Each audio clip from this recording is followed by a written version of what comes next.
오늘의 목차인데요. 첫 번째는 이제 VDL 파워에 대해서 VDL에 대한 각종 내용들, 그다음에 가장 궁금해하실 내용일 것 같아요. 내신 경영이나 내신 관리, 그리고 중학교 2학년의 정규 수업, 그리고 스페셜 클래스, 그리고 2021년 윈터 드라이브까지 총 9개 목차로 설명을 드리도록 하겠습니다. 네, 첫 번째로 DIY VDL 파워인데요. 국가 시대 많이 들어보셨죠? 아마 작년에 설명에 참여를 해주셨었더라면 저희가 그리고 요즘 아이들이 살고 있는 시대가 국가 시대라는 점을 많이 알고 계셨을 것 같아요.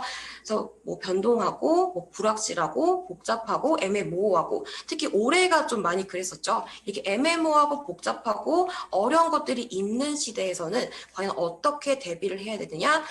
단연 언어 영역이 가장 중요한 영역으로 자리 잡을 수 있을 것 같아요. 그 중에서도 어휘를 가장 열심히 공부하는 것이 중요해질 것 같습니다. 그래서 이 VDL 파워를 저희는 그 솔루션으로 잡고 있는데요.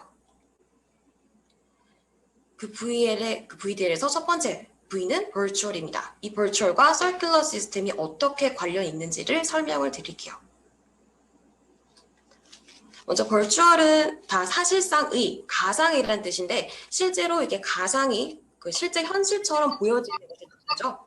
그래서 시간적, 공간적 제약이 없이 실질적으로 아이들에게 필요한 영어 학습을 서큘러를 통해서 구현을 하고자 하는 게 virtual인데요. 네, 아시다시피 저희 학원의 서큘러 시스템은 다음과 같습니다. 어휘와 문법을 주축으로 하여서 리딩, 리스닝, 스피킹, 라이팅을 유기적으로 순환을 학습을 하는 걸 말하는데요. 저희도 보통 피가 잘 돌아야, 혈액순환이 잘 돌아야 건강하다고 하잖아요.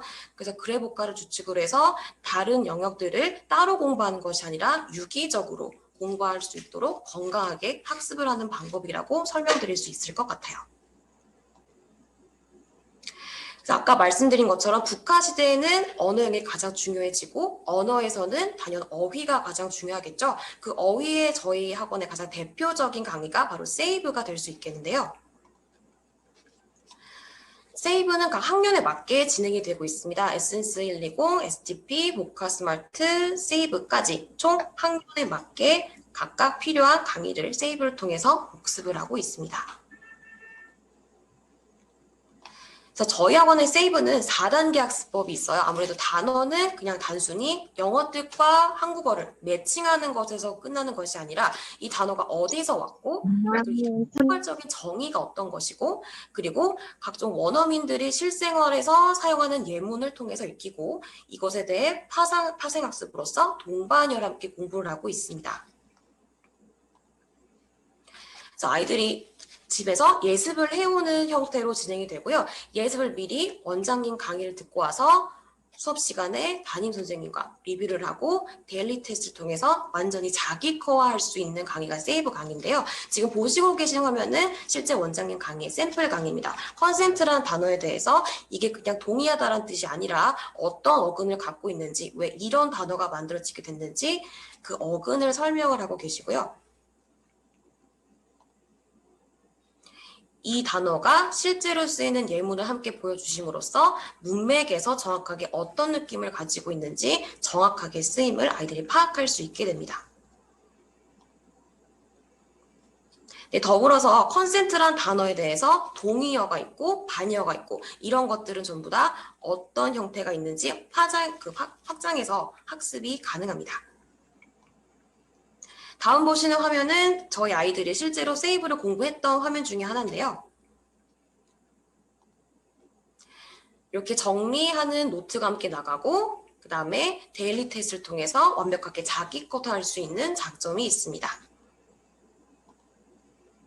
그 다음 세이브 학습은 단어 학습으로 끝나지 않습니다. 그 관련된 구동사를 함께 공부하는 것도 정확한 어휘 공부의 시작이기 때문에 저희는 프레이저럴 버브가 같이 학습으로 들어가게 되는데요. 아까 보셨던 consent라는 단어가 기억나시죠? 이 단어가 동의하다라는 건 알고 있지만 각종 구동사 중에서 비슷한 의미로 쓰이는 이 단어들을 함께 공부를 해야 어휘를 진정으로 확장시켜서 공부할 수 있다고 생각을 하기 때문에 어휘 강의가 세이브 이외에도 구동사 강의가 매번 같이 들어가게 됩니다. 이거는 버전에 대한 구동사 강의의 샘플이고요. 그래서 프레이저 벌브라는 이런 구동사 강의는 워크북이 따로 제공이 됩니다. 그래서 아이들이 직접 손으로 써봄으로써 자기 것 할 수 있고 내용 정리를 깔끔하게 할 수 있다는 장점이 있습니다. 네, 아까 제가 어휘가 많이 중요해진 시대라고 말씀을 드렸잖아요. 특히 2015년 개정 교육 과정을 많이 들어보셨었죠. 그래서 2018년 기준으로 중1 그리고 고1이 개정된 바뀐 교과서를 사용하는 과정을 말하는데요. 보시다시피 읽기랑 쓰기 영역에서 굉장히 상당한 증가를 보이고 있습니다. 그래서 읽기랑 쓰기 능력은 특히 중학교 수행평가에서 많이 도드라진 유형 중에 하나인데요.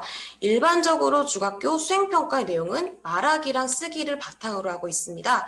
그래서 일반적으로는 자기가 원고를 준비를 해온 상태에서 조건에 맞게 글을 쓰고 암기한 다음에 발표하는 유형으로 이루어져 있는데요. 여기서 조금 주목하셔야 되는 점은 평가 기준이 단순히 글을 쓰는 것에서 그치는 것이 아니라 논리적이고 체계적으로 글을 썼는지가 평가 항목에 들어갔다라는 점입니다. 네, 그 다음 보신 항목은 올해 2020년 중2 아이들이 실제로 학교에서 진행을 했던 수행평가의 내용 중에 하나인데요. 아무래도 평년에 비해서는 많이 간소화된 수행평가 내용임을 조금 감안을 해주셔야 돼요. 사실 저희가 올해 코로나로 인해서 학교도 아이들이 많이 못 갔고 그다음에 수행평가를 할 수 있는 여건도 많이 없었다 보니까 수행평가 내용이 많이 간략해지긴 했지만 한천, 상명, 을지 등등 기본적으로 아이들이 직접 문장을 쓰고 암기를 하고 발표한다는 내용은 기본적으로 틀은 같습니다. 그 다음 뒤에 보시는 태랑, 창일, 광운 등등 전부 다 글을 쓰는 것을 바탕으로 하고 있습니다. 이렇게 수행평가를 잘 하기 위해서는 어휘를 많이 알아야 되고 자기가 직접 글을 쓸 줄 알아야겠죠. 실제로 세이브 또는 구동사에서 배웠던 내용들을 수행평가에 적용한다면 이렇게 글을 쓸 수 있을 것 같은데요. 실제로 저희가 2주에 한 번씩 온라인 에세이를 작성하게 하고 있습니다. 그래서 온라인 에세이 내용 내에서 세이브 동사 또는 구동사를 적절한 항목을 포함을 했는지 평가하는 요소가 반드시 들어가거든요. 그래서 이 요소를 잘 포함했는지 아닌지는 아이들이 첨삭이 끝난 후 이제 LMS 사이트에서 확인도 가능하십니다. 네, 다음은 성취도 보여드리는 거고요. 네, 벌추얼은 그래서 가상현실을 설명을 드렸고, 두 번째는 디지털 관리 시스템인데요. 과연 저희 학원에서 아이들을 어떻게 관리하고 있을까 궁금해 하실 것 같아서요. 제가 매일 들어가 보는 저희 학생 관리 화면을 조금 공유해 드리고자 합니다. 그래서 아이들의 매일 데일리 테스트를 저희가 체크를 하고 있습니다. 그래서 복화 영역, LC 영역, RC 영역, 총점, 그리고 순위, 숙제 상태, 수업 태도까지 아이들이 개별적으로 관리가 가능하고요. 네, 위에 보시는 것처럼 각종 영역별 평균, 배점, 백분율까지 저희가 함께 확인할 수 있게끔 만들어져 있습니다. 그래서 아이가 오랫동안 학습을 하게 되면 몇 달치 데일리 테스트 데이터가 쌓이겠죠. 그럼 그 점수가 학생 평균 대비 우리 아이의 점수가 어떤지 그리고 어느 정도를 잘하고 있는지 정확하게 파악할 수 있는 빅데이터를 만들 수 있기도 합니다. 그 다음 아까 말씀드린 리딩 스마트를 기반으로 한 에세이 작성인데요. 아이들이 매 회차 작성을 하면서 점수가 어느 정도인지 평균 정도는 맞추고 있는지 혹은 상위 몇 %의 점수는 어느 정도인지 파악이 가능한데요. 이 뒤에 보시는 이 사진은 에세이를 아이가 실제로 쓰고 그리고 첨삭을 받은 건데 아이가 첨삭이 끝나고 나면 직접 아이의 홈페이지에서 확인이 가능하세요. 그래서 아까 말씀드린 그 세이브 구동사 또는 세이브 단어를 적절하게 사용했는지 이런 평가 항목이 굉장히 디테일하게 들어가 있습니다. 그래서 각종 항목의 정확한 그 수행도를 확인하실 수가 있고요.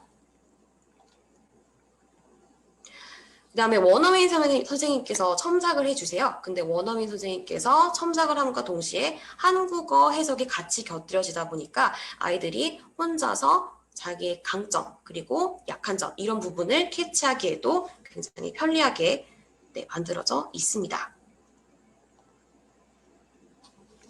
네, 그 다음 VDL의 마지막 약자 라이브인데요. 라이브 수업은 이미 익히 들어서 알고 계시겠지만 올해 중학교 2학년 아이들이 이제 어떻게 수업을 하셨는지 어떻게 수업을 했는지 좀 궁금하실 것 같아서 사진을 몇 가지 가져왔어요. 네, 보통 원어민 선생님들과 이렇게 1대1로 이렇게 액티브하게 수업을 하는 것이 기본적인데요. 네, 이건 제가 실제로 했던 수업 화면 중에 하나인데요. 아이들이 가장 좋아하는 부분 중에 하나입니다. 선생님과 실시간으로 필기 과정을 공유하면서 공부할 수 있다는 점이 라이브 수업의 가장 매력적인 포인트가 아닐까 싶은데요. 필기를 같이 공유를 하기 때문에 아이들이 놓치지 않고 하나하나 꼼꼼하게 공부를 할 수 있다는 장점도 있고요. 네, 그 다음으로 보시는 장면은 이제 아이들 개별 관리도 역시 온라인으로 가능합니다. 특히 성적표처럼 생긴 이 관리는 선생님마다 조금씩 다르긴 한데요. 아이들이 그날 구조를 통과했는지, 뭐 과제 상태는 어떤지, 뭐 본문 암기 상태는 어떤지, 내신 관리를 하고 있는 어떤 사진 중에 하나인데요. 이것을 통해서 아이들이 비록 집에 있지만 꼼꼼하게 라이브를 통해서도 관리가 가능한 점을 보여드리고 있습니다. 네, 그 다음은 저희가 올해 했던 이벤트 중에 하나인데요. 아무래도 라이브다 보니까 시공간에 제약이 없기 때문에 장소의 구애를 받지 않잖아요. 그래서 여러 반이 모여서 한 주제에 대해서 영어로 토론할 수 있는 기회도 가졌었거든요. 그래서 저희 반과 그다음에 다른 반 아이들이 어떤 기업을 주제로 해서 하나의 테마를 정하고 영어로 의견을 나눴었던 그런 수업도 라이브로 진행할 수 있었습니다. 네, 그 다음은 가장 궁금해하실 내신 경향인데요. 2학년부터는 이제 학교 내신이 이제 지필 또는 수행평가가 본격적으로 반영이 되는 학년이기 때문에 가장 궁금해하실 것 같아요. 자, 그래서 보통 중학교 내신 문제 구성은 크게 두 가지로 나눌 수가 있습니다. 교과서 그리고 외부 지문으로 나누어져 있는데요. 이 교과서 외부 지문 내에서도 크게 복화, 그래마, 리딩, 서술형의 네 부분으로 내신 시험을 나눌 수가 있습니다. 특히 복화는 단순히 단어와 뜻을 알고 있는지를 물어보는 것을 넘어서서 아이들이 영영풀이를 아는지 문맥 속에서 의미를 정확하게 알고 있는지를 파악한 유형이 반드시 들어가는데요. 특히 그래마의 경우에는 통합 유형이 가장 많이 출제되고 있습니다. 한 문법만 알아서는 절대로 문제를 풀 수가 없고요. 리딩은 추론적인 능력도 역시 요합니다. 문장을 해석해서만 풀기에는 단순한 내용일치는 거의 나오지 않는다는 게 특징이고요. 서술형 역시 아이가 문법과 어휘를 자유자재로 작성할 수 있어야 득점을 할 수 있게끔 시험 문제가 출제가 되고 있습니다. 자, 그래서 앞으로 보여드릴 슬라이드는요, 각 학교별 이제 내신 특징에 대해서 설명을 드릴 예정인데 저희가 시간 관계상 많은 학교를 다루고 싶었지만 소수의 일부 학교만 조금 보여드린다는 점 조금 양해를 해주시면 감사하겠습니다. 먼저 불암 중인데요. 2학기 중간고사 분석을 가져왔어요. 그래서 기본적으로 교과서 프린트를 기반으로 출제를 하되 내용 이해가 가장 많은 출제를 보이고 있죠. 특히 어휘 부분은 프린트에서 출제 비중이 굉장히 높았습니다. 전반적인 난이도는 중상이고요. 빈칸에 들어갈 수 있는 적절한 어휘를 골라낼 수 있는지 굉장히 많이 출제를 하고 있는 것이 불암중의 특징이라고 볼 수 있겠습니다. 또한 더불어서 아이들이 가장 많이 어려워하는 유형인 어법상 바른 문자 개수를 모두 골라라. 특히 복수 정답을 유도한 유형이 굉장히 많았고요. 교과서 이외의 심화 어법까지 출제를 하기 때문에 단순히 교과서만 공부해서는 고득점이 나오기 어려운 학교라고 볼 수 있겠습니다. 내용일치 역시 단순하지 않은데요.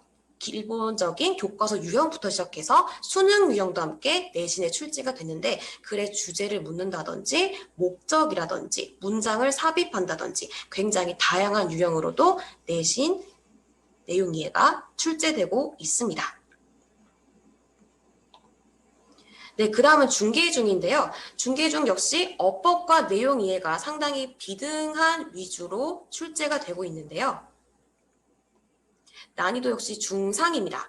또 주목하셔야 되는 점은 어휘 부분이 특히 전체 어휘 문항의 75%가 영영풀이에요. 영영풀이를 그만큼 중시해서 출제를 하고 있다는 증거기도 하고요.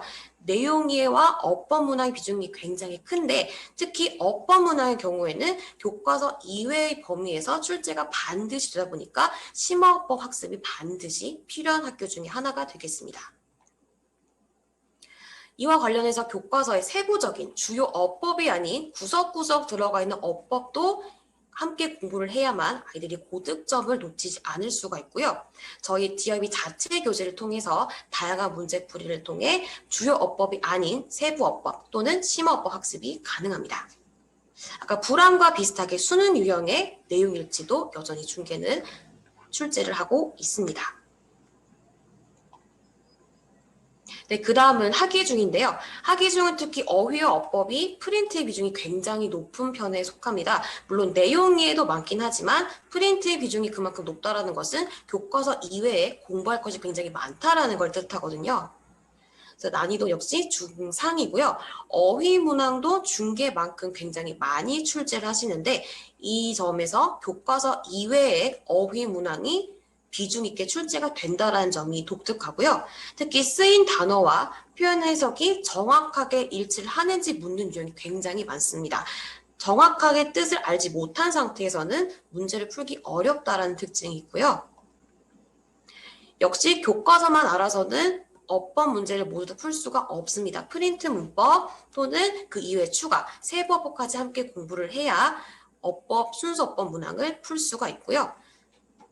내용 일지 역시 교과서 일반형 그리고 수능 유형으로 다채롭게 출제가 되고 있습니다. 그 다음은 상명중인데요. 상명중의 특징은 어법에서 특히 프린트 비용이 굉장히 높은 걸 보실 수 있으시죠. 내용 이해도 굉장히 유형이 다양합니다. 그만큼 어휘의 비중이 조금씩 낮다는 게 특징인데요.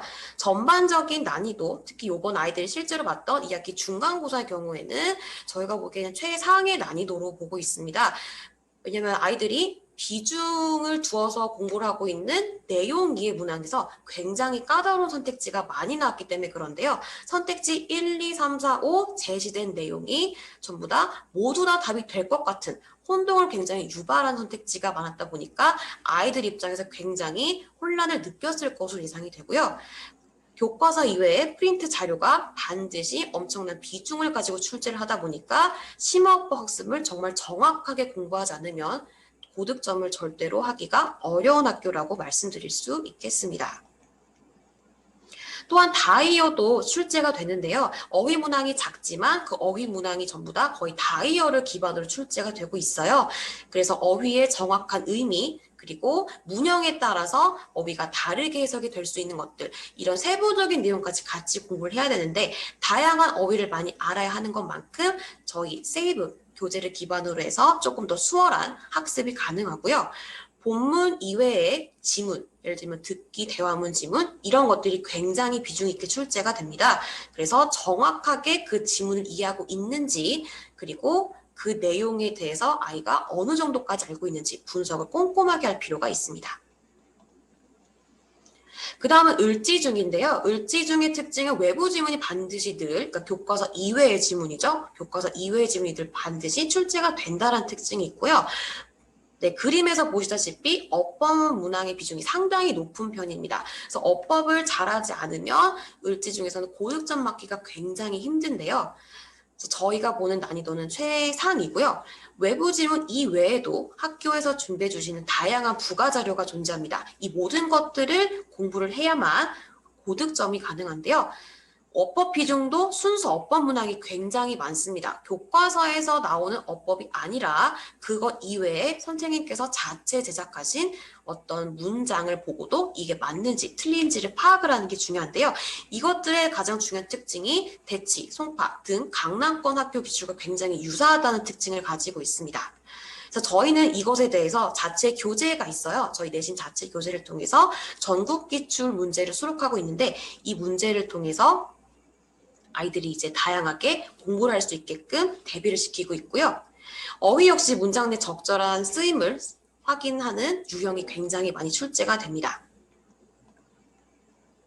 또한 을지정의 두 번째 가장 재미있는 특징은 맞는 선택지를 모두 고르는 유형이 굉장히 많이 출제가 됩니다. 그래서 내용 일치 문항이지만 글을 보고 맞게 설명하고 있는 사람이 몇 명인지 골라라. 다 고르시오란 유형이 굉장히 많이 출제가 되거든요.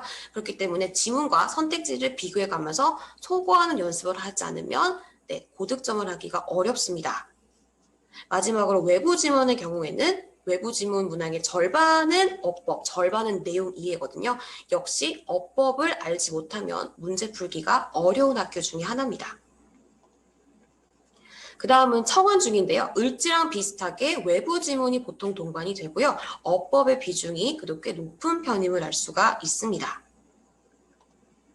전반적인 난이도는 중상이고요. 교과서와 연계된 지문이 시험 문제로 등장하기도 합니다. 그러니까 아이들의 기본 실력이 있어야 풀 수 있다는 증거가 되겠죠. 또한 단어와 영영풀이를 알맞게 연결했는지 매칭한 유형이 반드시 출제가 되기 때문에 아이가 정확한 영어 풀이도 알고 있어야 되고 단어도 알고 있어야 되는 조금 까다로운 유형의 문제가 될 수 있습니다.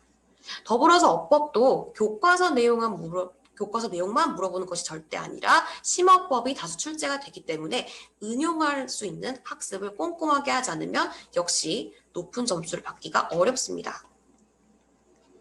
내용일치 문항은 보통 수능형이 많고요. 문장 삽입이나 지칭 추론, 연결사 이런 것들로 다트 이렇게 내고 있고요. 외부 지문, 모어리딩이라 불리는 외부 지문의 경우에는 영작과 어법 문항이 출제가 되고 있습니다. 그렇다 보니 정확하게 암기도 할 수 있어야 되고 기본적인 영작 능력도 있어야 서술형도 틀리지 않을 수 있습니다.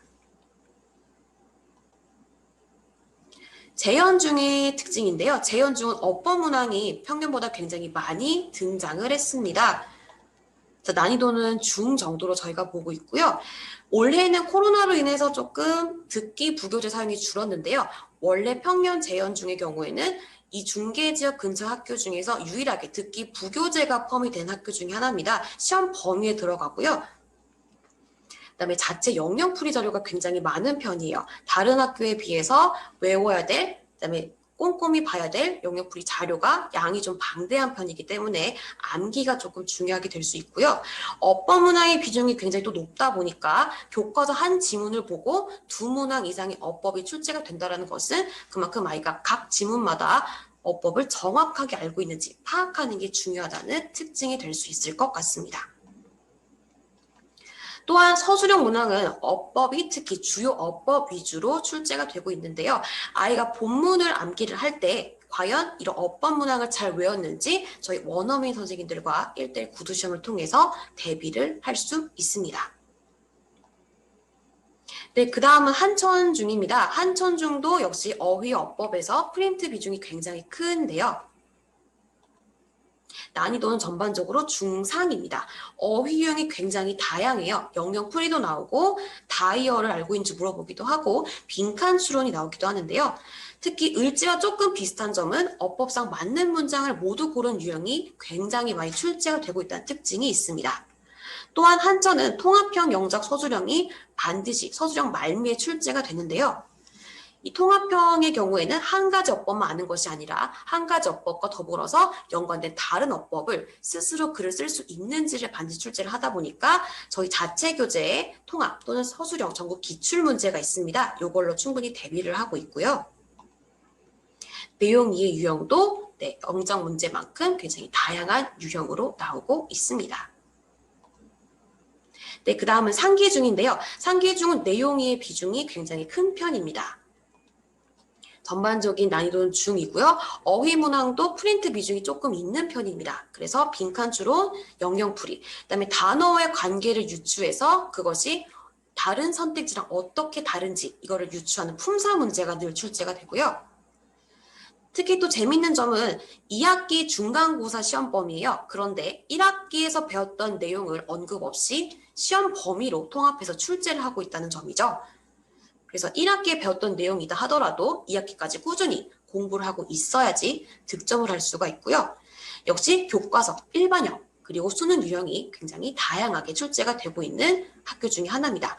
그래서 어떻게 보면 지문을 단순히 해석하는 것에 그치지 않고 지문을 분석할 수 있고 논리, 사고력을 요하는 까다로운 내용일치 문제가 나오기도 합니다. 네, 그 다음은 태랑중인데요. 태랑중도 보시다시피 내용의 비중이 굉장히 높은 편이에요. 다만 어휘 유형은 교과서에서 거의 나오지 않고 프린트 유형에서 나온다는 특징이 있는데요. 전반적인 난이도는 중입니다. 그래서 어법은 주요 어법 위주로 출제를 하고 있고요. 해당 어법 범위에 집중돼서 문제를 출제할 수 있다 보니까 아이들이 교과서에 나오는 주요 어법 이론은 굉장히 심층해서 학습을 해야만 맞을 수 있게끔 문제를 내십니다. 또한 저희 자체 교재 수록된 단원평가 유형과 태랑중 유형이 굉장히 유사한데요. 아이들이 단원평가를 미리 한번 풀어보고 그다음에 학교 시험을 마주하게 될 때 조금 덜 긴장하고 어려움이 있을 거라 생각이 들고요.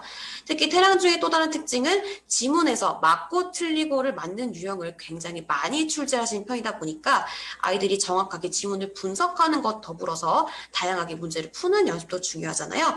저희 자체 교재에 나온 100여 문항의 TF 문제가 있습니다. 이런 걸로 충분히 대비가 가능합니다. 네, 그 다음은 노곡중입니다. 노곡중도 외부 지문 이번에 출제가 됐었는데요. 교과서랑 관련이 없는 외부 지문이 시험 범위로 출제가 되기도 했습니다. 특히 내용 이해가 압도적으로 많은데요. 전반적인 난이도는 중이고요. 역시 죄송합니다. 전반적인 난이도는 중이고요. 교과서 관련 그 외부 지문이 출제가 되기도 하는데 특히 다양한 어휘 문항이 출제가 되는 것도 노곡중의 한 가지 특징이라고 말씀드릴 수 있습니다. 영영풀이, 그다음에 아까 상계 중에서 말씀드렸던 단어와의 관계를 수론하고 품사를 물어보는 문제들, 그리고 동의어를 묻는 유형들이 등장하고요. 아까 말씀드린 외부 지문은 다행히 어법 위주로 나오지 않습니다. 어휘랑 내용 이해 위주로 출제가 되고 있기 때문에 정확하게 문제를 해석할 수 있고 내용을 파악할 수 있는지에 중점을 두셔야 할 것 같습니다. 또한 외부 수업 자료에서 서술형도 출제가 되기 때문에 문장 분석을 꼼꼼하게 할 필요도 있겠습니다. 네, 그 다음은 창일고 원목축인데요. 두 학교 모두 같은 교과서를 사용하고 있고 시험 유형이 비슷합니다. 그래서 저번 기말고사를 봤던 시험 유형을 분석해 왔는데요. 전반적으로 내용 이해가 굉장히 많이 출제가 되고 있는 것을 확인하실 수 있으십니다. 그래서 난이도는 중이고요. 어휘 문항은 비교적 평이한 수준으로 출제가 되고 있지만 어법에서는 심화학습이 그러니까 심화학습을 하지 않으면 맞기 어려운 유형이 출제가 되고 있기 때문에 꼼꼼하게 공부를 하는 것이 필요하고요. 또한 본문에 주어진 지문의 경우에는 글의 주제를 물어본 유형이 반드시 출제가 되고요. 또한 완전 최상위권으로 진입하기 위해서 가장 어려운 고난이도 어법 문제가 한두 문항 정도 출제가 되고 있다고 말씀드릴 수 있습니다. 네, 그 다음은 광운중인데요. 광운중은 내용 이해 비중이 굉장히 상당히 높은 학교 중에 하나입니다. 전반적인 난이도는 중하고요. 그래서 어휘 문항이 조금 다소 평이한 편에 속해요. 빈칸 추론과 영영풀이 정도로 나오고 있고요.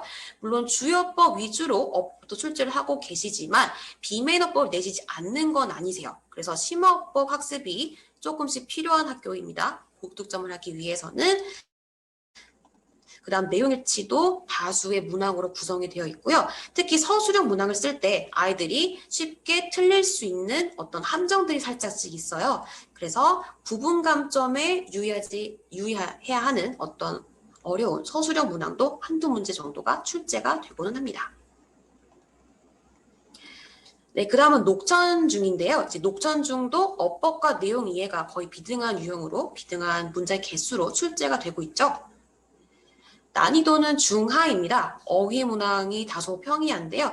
특히 뭐 메이크나 throw처럼 메이크가 만들다도 있지만 뭐 시키다도 있고 그다음에 수요 동사도 있고 많은 것들이 있죠. 이런 것들을 아이들이 문제에서 직접 골라서 풀어야 되는 이런 것들이 조금 까다로웠을 것 같습니다.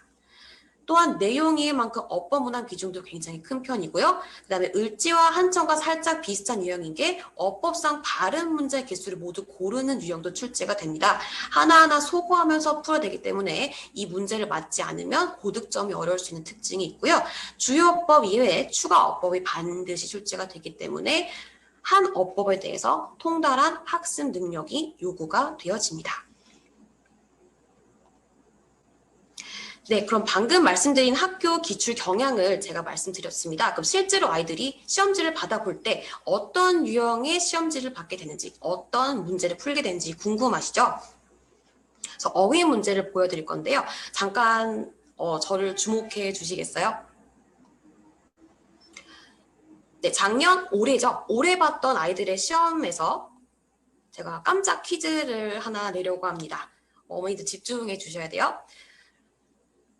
제가 문제를 하나 드릴 거예요. 문제를 하나 드리고 선택지를 드릴 거예요. 그 선택지를 보시고 채팅창에 답을 올려주시면 저희가 추첨을 통해서 따뜻한 커피 쿠폰을 한 장 더 전송을 해드릴 예정입니다. 문제 드릴게요.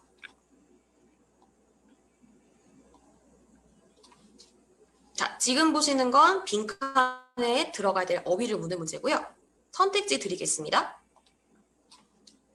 자, 이 선택지를 알맞은 순서 번호로 채팅창에 남겨주시면 저희가 설명이 끝난 후에 추첨을 통해서 기프티콘 발송해 드리겠습니다. 5초 시간 드리면 될까요? 5, 4, 3, 2, 1.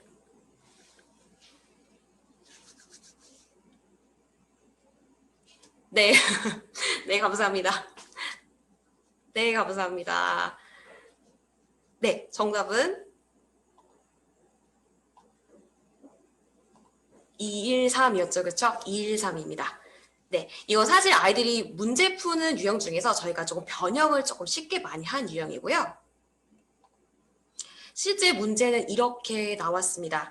그래서 아이들이 빈칸에 들어갈 단어를 보고 적절한 어휘를 넣어야 되는데 정답은 glads죠. 하지만 써야 되는 단어의 품사는 형용사가 아니라 부사다 보니까 네, 정답이 이제 gladly를 유도하는 glad가 정답이 되겠습니다.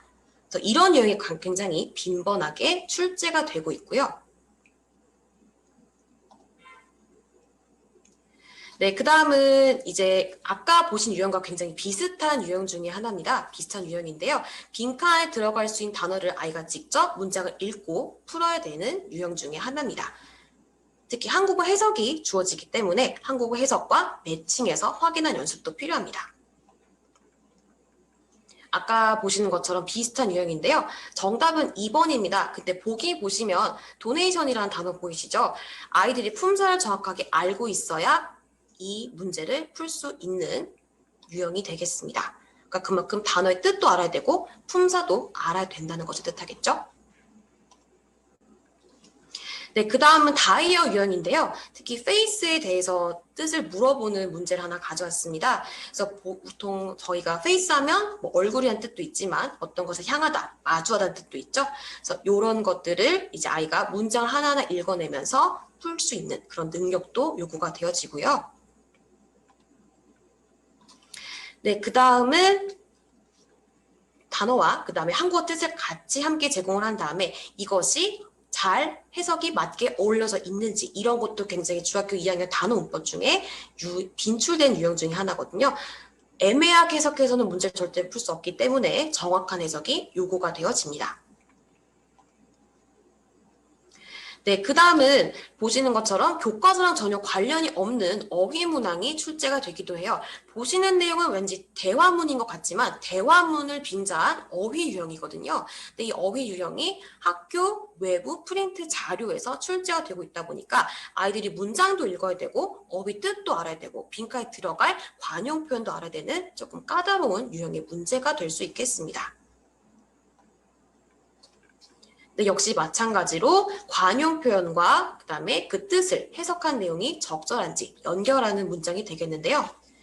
교과서 이외의 부분에서 나왔기 때문에 아이들이 받자마자 조금 어려움을 느꼈을 유형의 문제가 되겠습니다. 그래서 교과서만 알아서는 어휘 문제를 다 정확하게 풀 수 있는 건 절대 아니고요. 그 다음은 학교 시험 유형에서 가장 정말 많이 나오는 빈출 유형 중에 하나인데요. 딱 봐도 조금 어려워 보이시지 않으신가요? 아이들이 실제로 이걸 풀고 있습니다. 그래서 뭐 평평한이란 뜻도 있고 뭐 균등한, 이분이란 뜻부터 시작해서 배열하든지 fix 이런 것들은 교과서에 전혀 등장을 하지 않았습니다. 그런데 그냥 시험 문제로 주어진 거죠. 그만큼 아이들의 기본 영어 실력을 평가하고자 하는 그런 단어 문제가 실제 내신 시험에 등장을 하고 있습니다. 그렇기 때문에 다이어 공부가 굉장히 중요한데요. 문장도 해석을 해야 되고 다양한 뜻도 알아야 되고 그 다음에 아닌 것들은 속어도 해야 되고 문제를 받자마자 조금 많이 당황하는 유형 중에 하나입니다. 그래서 저희는 자체 파이널 프린트 자료를 통해서 대비를 하고 있습니다. 그 다음은 단어와 영역 뜻풀이를 맞게 연결했는지 확인하는 내용인데요.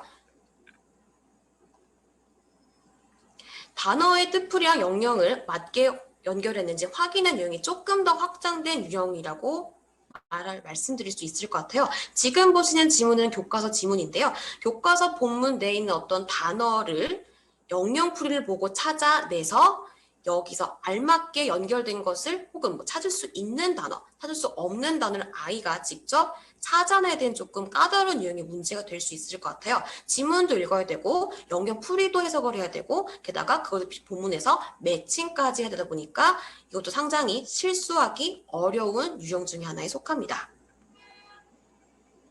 네, 그 다음은 내신 경향, 문법인데요. 아마 문법에 관심이 제일 많으실 거라 생각이 되는데 기본적으로는 단순 문법이 단 한 가지도 없습니다. 무조건 통합 문법으로 나오고 있고요.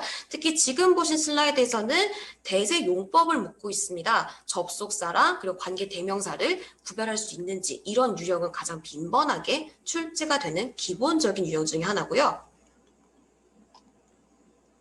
그 다음 보신 내용은 관계 대명사입니다. 다만 2학년 교과 과정에는 목적격 관계 대명사까지만 나와요. 그런데 선택지 보시면 소유격 관계 대명사도 등장하고 주격 관계 대명사의 수동태가 결합된 형태까지 선택지에 등장을 하고 있는 걸 보실 수가 있으시죠. 그래서 아이들에게 배우지 않은 내용이지만 이런 것들은 학교에서 부가적인 자료를 통해서 출제를 하신다는 증거이기도 하고요. 하나의 문법만 알아서는 절대로 문법 문제를 깊이 있게 풀 수 없다라는 특징이 되겠습니다. 한 어법을 완전 통달하고 깊이 있게 학습을 해야만 이런 것들은 보득점이 가능합니다. 네, 그 다음 보시는 내용은 이제 교과서 지문인데요. 교과서 지문에서 특히 투부정사 용법을 물어봐요. 네, 이 교과서 지문에서는 투부정사가 형용사적인 쓰임으로만 출제가 됐지만 선택지를 보시면 명사, 형용사, 부사 모든 것들이 출제가 되어 있죠. 그만큼 한 용법에 대해서 통합형을 내는 것은 가장 기본적인 출제 유형이구나 라고 알고 계시면 좋을 것 같습니다. 네, 그 다음은 어법 유형에서 가장 많이 그리고 학교에서 가장 많이 사랑해 주시는 문법 유형 중에 하나입니다. 아까 모두 고르시오라는 유형이 기억이 나시죠? 바로 이렇게 생긴 유형을 말하는데요. 아이들이 일단 시각적으로 보기에 굉장히 개수가 많기 때문에 압도되는 어떤 심리적인 압박감을 느끼기도 하고요. 그 다음에 하나의 문법만 물어보는 것이 아니라 여러 가지 문법을 함께 섞어서 물어보고 있다 보니까 맞고 틀리고를 정확하게 개수를 세야만 득점이 가능한 유형이라고 말씀드릴 수 있겠습니다.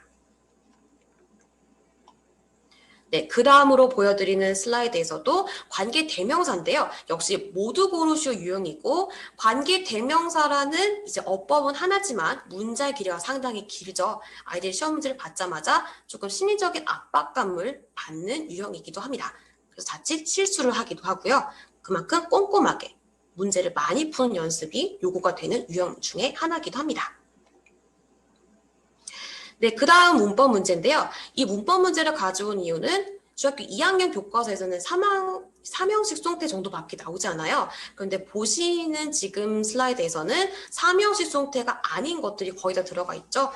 뭐 동사구 수동태, 뭐 현재할 수동태, 뭐 조동사 수동태 등등 교과서 이외 어법들이 선택지에 등장을 합니다. 그만큼 수동태라는 하나의 항목에 대해서 전 영역을 다 공부를 해야만 문제를 풀 수 있게끔 굉장히 까다롭게 어법 문제를 출제하고 계십니다. 네, 그 다음은 조금 재밌는 문제라 가져왔어요. 아이들이 보통 A, B, C, D 단어 어떤 문장이 주어지면 그것이 맞고 틀리고만 파악할 수 있잖아요. 근데 이것들을 보시면 1, 2, 3, 4, 5 선택지에 A, B, C, D, E를 한국어로 풀어서 설명을 해요. 다시 말하면 아이가 이 문장을 정확하게 알고 있는지를 파악할 수 있는 유형의 문제가 될 수 있겠습니다. 그래서 그만큼 아이가 이론적으로도 굉장히 꼼꼼해야만 문제를 놓치지 않고 풀 수 있다는 증거가 되기도 하고요. 네, 그 다음 보시는 지문도 조금 재미있는 지문이라 가져왔습니다. 언뜻 보면 대화문 같이 보이시죠? 그런데 절대로 대화문이 아니고요.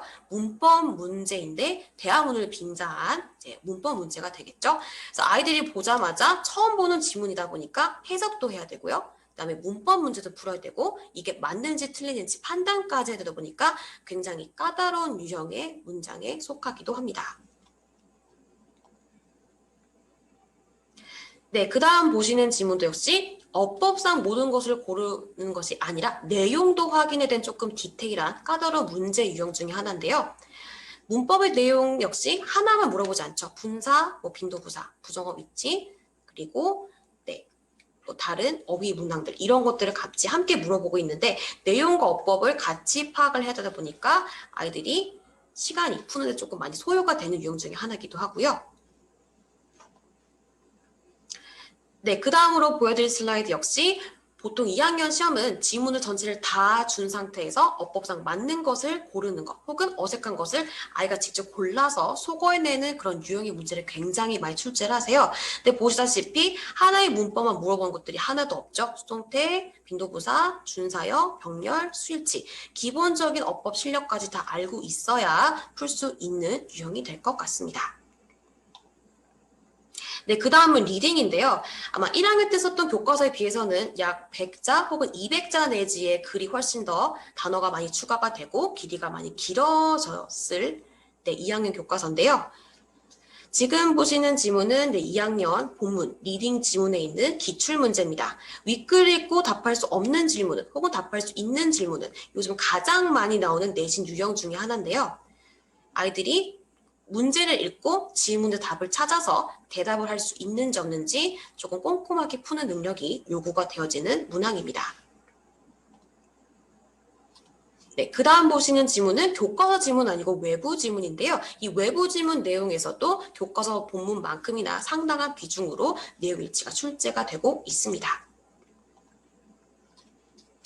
네, 그 다음 보신 지문 역시 본문 지문인데요. 이 본문 지문에서는 사실과 의견을 나누란 내용이 단 한 개도 나오지가 않았습니다. 그런데 문제를 보시면 사실과 의견으로 나눌 때 사실에 해당되는 것을 골라라. 이런 문제가 등장하기도 합니다.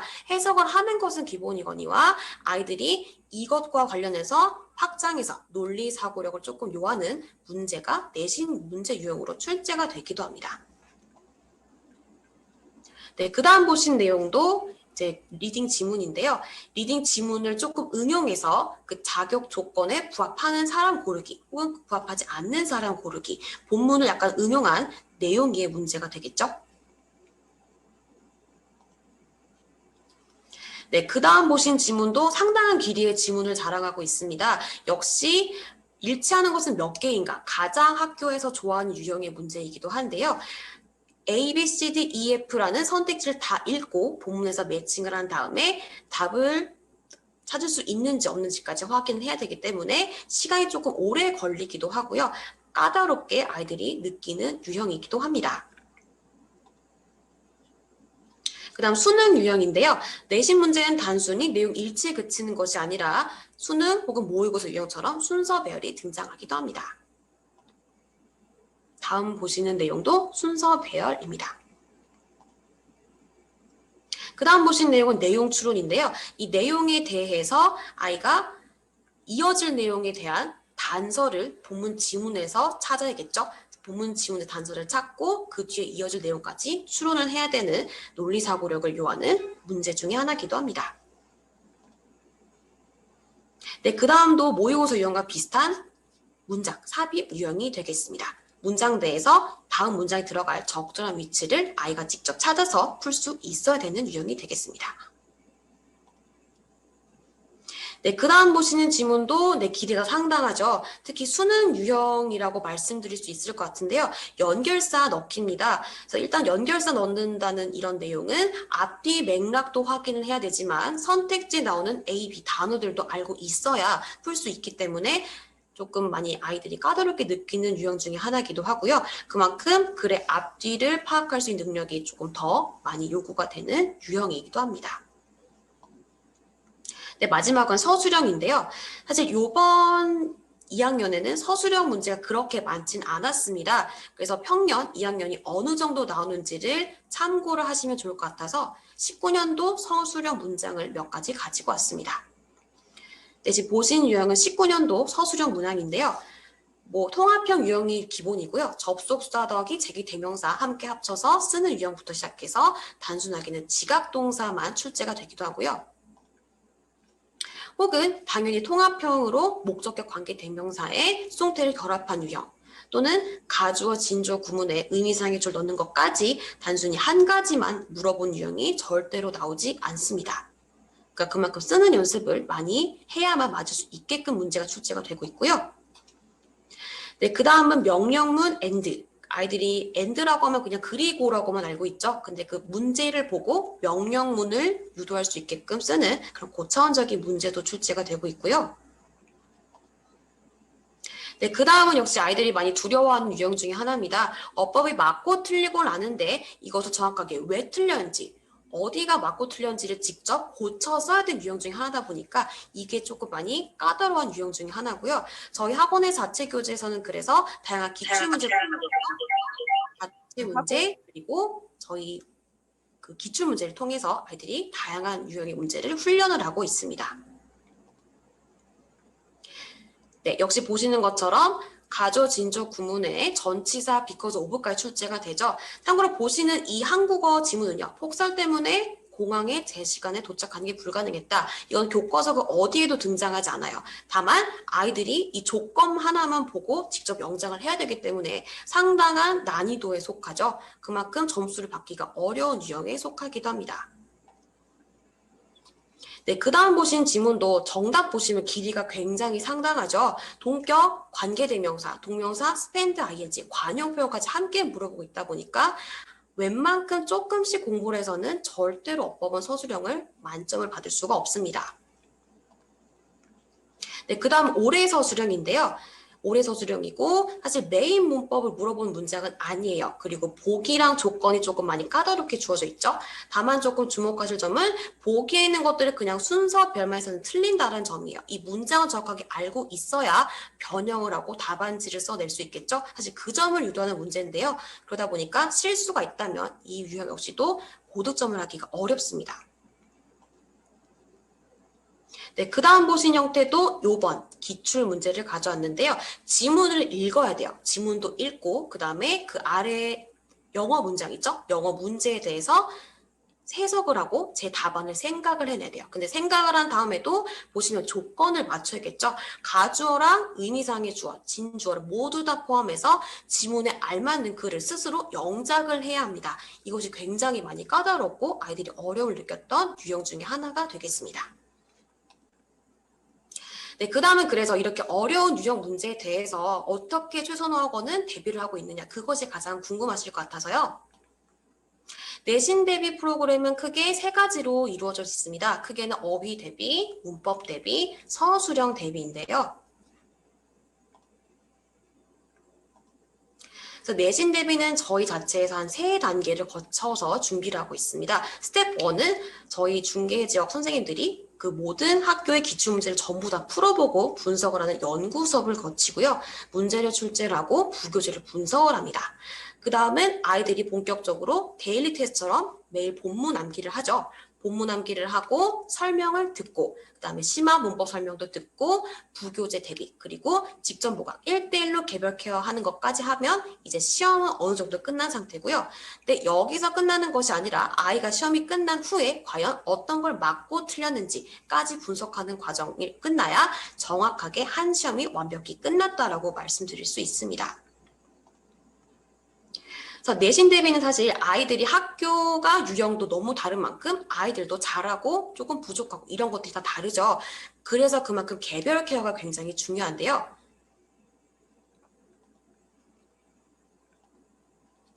아이가 1년에 4번 정도의 시험을 거치면서 잘한 점 혹은 부족한 점 이런 피드백을 매번 받습니다. 그리고 그래머랑 보캐블러리 위주의 어떤 집중된 내신 수업을 통해서 아이가 응용력을 갖추신 상태가 되죠. 그러면 이것을 바탕으로 해서 정규 수업 때는 리딩과 라이팅을 강화하게 됩니다. 그래서 내신과 정규 수업이 연결이 되어 있는 과정이기 때문에 뭐 정규 수업만 들어서는 사실 내신 성적이 잘 나올 수가 없다라는 점도 있죠. 네, 내신 대비 프로그램입니다. 보통 1년에 4번 정도 진행하는 과정인데요. 시험 기간 약 3주 반 정도부터 시작을 하고 주 2회 6시간 수업에 직전 보충까지 함께 진행이 됩니다. 시험 대비 전에는 저희끼리 연구 수업을 진행을 하고 그다음에 부모님들께 가정통신문을 발송을 하고요. 3주 전에는 아이들이 모든 문장을 암기를 하고 설명을 듣고 한 개념당 100개 이상의 문제풀이 훈련을 하고 있습니다. 그다음 시험 대비 2주 전에는 문법 프린트 분석하고 설명하는 내용을 공부하고 있고요. 외부 자료가 있는 경우에는 저희 자체 TF 문제를 제작해서 풀리기도 합니다.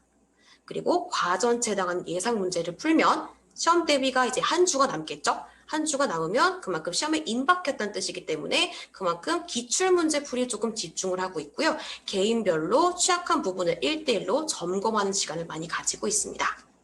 또한 시험 대비 직전 하루 전에는 배웠던 내용을 간략하게 정리를 하는데요. 어휘, 영역 풀이 테스트, 주요 내용 정리, 서술형 대비 풀이, 기출문제, 그리고 최종 점검하는 파이널 문제까지 하면 이제 완벽하게 시험이 끝나게 되겠습니다.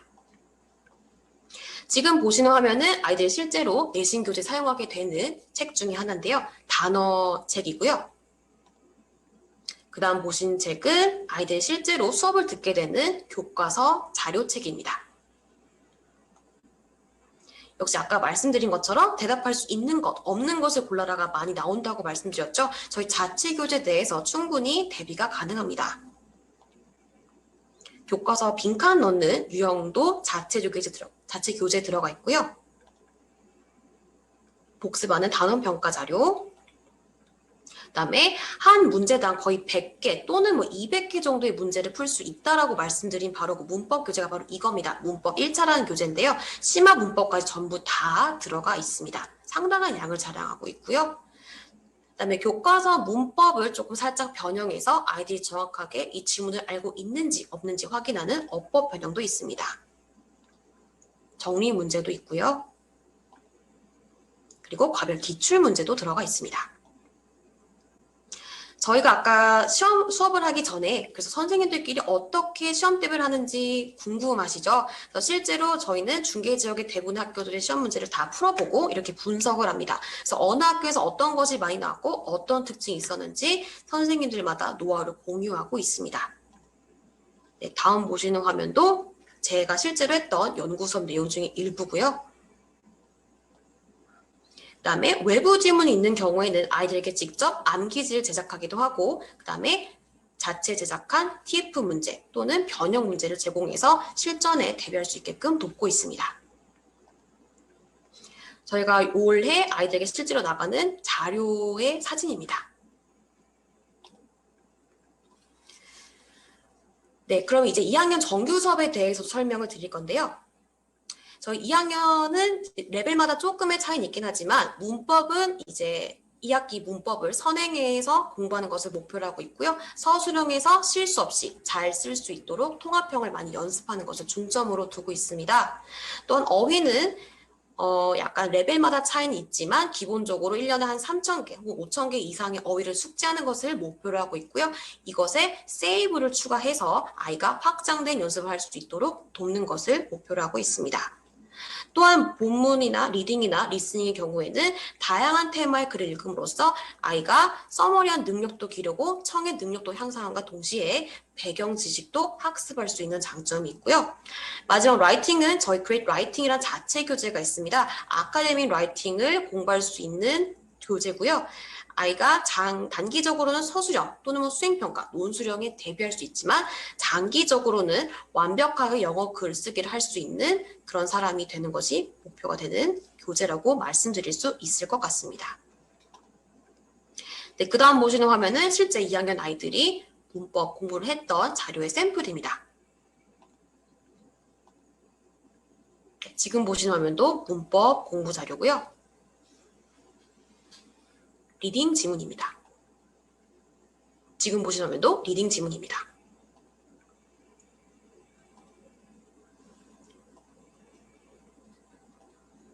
네, 지금 보시는 화면은 리스닝 지문입니다. 지금 보신 책은 라이팅 책인데요. 아이들이 직접 글을 쓰고 그다음에 글을 읽고 단어를 학습하고 그다음에 후에 그 글에 대해서 정리하는 문제까지 풀면서 학습을 아카데믹한 라이팅으로 발전하는 과정으로 진행하고 있습니다. 그래서 담임 선생님께서 개별 프린트 자료를 통해서 맞춤 라이팅 수업을 해주시기도 하고요. 아이가 이렇게 직접 스스로 글을 써보는 훈련도 하고 있습니다. 네, 마지막은 스페셜 클래스인데요. 저희 DYB 스페셜 클래스는 제노스라는 프로그램이 있습니다. 그래서 입시전략연구소 사이트에 들어가시면 이제 페이스라는 초중고 프로그램, 중3을 대상으로 하는 SMC, 그다음에 고등학생을 대상으로 하는 SHC가 있는데요. 특히 지금 초중고 프로그램 페이스의 경우에는 사이트에 들어가시면 꼭 프로그램을 이용하지 않아도 추천 도서를 사이트 내에 많이 명시를 해두고 계세요. 뭐 자소서라든지 아니면 뭐 어떤 독해 이런 능력을 기르기 위해서 책을 읽어야 된다면 페이스 사이트에 꼭 들어가서 확인해 보시면 좋을 것 같습니다. 네, 다음 보시는 건 일정이고요. 네, 마지막에서 2021년 윈터 드라이브입니다. DIY 중등 과정은 네, 이렇게 말씀드릴 수 있을 것 같아요. 기본적으로 특강을 통해서 실력 향상하는 시기, 그다음에 내신 1년에 4번 과정을 통해서 성적을 향상하는 시기로 말씀드릴 수 있습니다. 그래서 아이들의 영어 실력이 굳건히 입지가 갖출 수 있게끔 1년 동안 담임이 지도를 하고 있고요. 네, 지금 보시는 화면은 네, 중등 레벨의 전 이름이 되겠습니다. 네, 중등 과정은 레벨이 연 한 3, 4회 정도 조정을 하고 있습니다. 물론 형상평가를 분기별로 봐서 성적을 정하기도 하지만 기본적으로 아이가 데일리 테스트 점수가 좋은지, 학습 태도는 좋은지, 숙제 상태는 괜찮은지, 그리고 내신 성적까지 레벨업 여부에 고려가 돼서 올라갈 수 있습니다. 네, 2021년 1월 4일은 네, 새로운 개강 날짜인데요. 방학 특강에 따라서 추가 수업이 될 수도 있을 것 같습니다. 1월 4일에는 새로운 담임 선생님을 만나실 수 있을 것 같고요. 시간표 관련해서는 네, 학원 데스크로 문의 주시면 친절하게 안내를 드리도록 하겠습니다. 네, 행운은 준비된 자에게 온다라는 말 아시죠? 저도 굉장히 좋아하는 말 중에 하나인데 늘 준비하고 있는 사람만큼 가장 좋은 성과를 내고 가장 좋은 운을 가져가는 사람은 없을 거라고 저는 생각을 합니다.